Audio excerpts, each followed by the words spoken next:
അത് ഈ കല്യാണം കഴിഞ്ഞ പുതുക്കായിട്ടാണ്. അതൊക്കെ തിന്നോളൂ. കല്യാണം കഴിഞ്ഞിട്ട് ഒരാഴ്ച ആയില്ല മനസ്സാ, ഇപ്പോഴും ഒരു സാധനം തിന്നണില്ല പറഞ്ഞാൽ. ഞാൻ 4 ദിവസം മുന്നേ ഓൻ പെരുന്തമണ്ണ പോകുകയാണെങ്കിൽ മോമോസ് കൊണ്ടുവരാൻ പറഞ്ഞിരുന്നു. ഞാൻ അതൊറ്റോള് കേട്ടുകണാവോ. ഞാൻ ഒറ്റ നാൾ തന്നാണ്ടല്ലോ. ഇതെന്തിനാ ഓനോട് ഓരോന്ന് പറയുന്നത്? ഓൻ കല്യാണം കഴിഞ്ഞ് പണിക്കും കൂടി ഇറങ്ങിയിട്ടില്ല. അപ്പോൾ ഇതിനൊക്കെ ഓരോന്ന് തിന്നാണ് പൂതിയായിട്ട്. കഞ്ഞും ചോറും കുടിച്ചാൽ പോലെ പനിക്ക്. ചെറുക്കം വരുന്നുണ്ട്. ഞാൻ ഓനോട് ഇതിന്റെ കൂട്ടൊന്നും പറയണ്ട. അതെന്റെ മട്ടം പോലെ ഞാൻ ചോദിച്ചാൽ മനസ്സിലായിക്കോളാം. പനൊട്ടി ഇവിടെ വന്നാ എന്താ അത്? എന്ത്? അതൊന്നുമില്ല. എന്താ എന്റെ മടക്കി കുത്തില്? അതൊന്ന് കാട്ടിക്ക.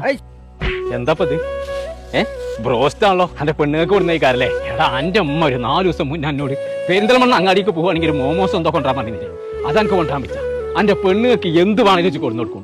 ഒരാഴ്ചയായിക്കോളും ഈ പരിന്ന് വല്ലതും തിന്നിട്ട്. അത് കേട്ടപ്പോഴേ എന്റെ നെഞ്ഞാണ് പഠിച്ചു. ഇജുമുണ്ടാക്കേ ഒപ്പ തന്നെ എങ്ങാണ്ടായാലോ? എനക്കേ അറിയോ ഈ പെരിയിൽ ഇറച്ചിയോ മീനോ ഞാൻ തിന്നാണെങ്കിൽ എന്റെ അടുത്ത് പുടിച്ചു വാങ്ങോള്. എന്റെ കുട്ടി തിന്നിട്ടില്ല ഇറങ്ങണ ആ പ്ലേറ്റ്. എന്നിട്ട് ഓലെയാണ് ഇതൊക്കെ എങ്ങനെ ആക്കണത്? എന്നാ ഇപ്പൊ എന്റെ കുട്ടിയെ ഇത് ആർക്കാ കൊടുന്നു വെച്ചാൽ ഓൽക്ക് എന്നെ കൊടുത്താളാ. ഹിമ്മാക്ക് ഉപ്പാക്കൊന്നും വേണ്ട. ഇന്ന് പടച്ചോനെ എത്തിച്ചിട്ടേ ഓക്ക് പൂജ വെച്ച സാധനം വാങ്ങി കൊടുക്കാൻ പടച്ച റബ്ബ് എന്റെ അടുത്ത് പൈസ തന്നിട്ടുണ്ട് കേട്ടോ. ഞാൻ വാങ്ങി കൊടുത്തോളാം. സാരില്ല, ഇപ്പൊ അങ്ങനൊക്കെ പറഞ്ഞോട്ടെ. മോനത് കാര്യാക്കണ്ട കേട്ടോ.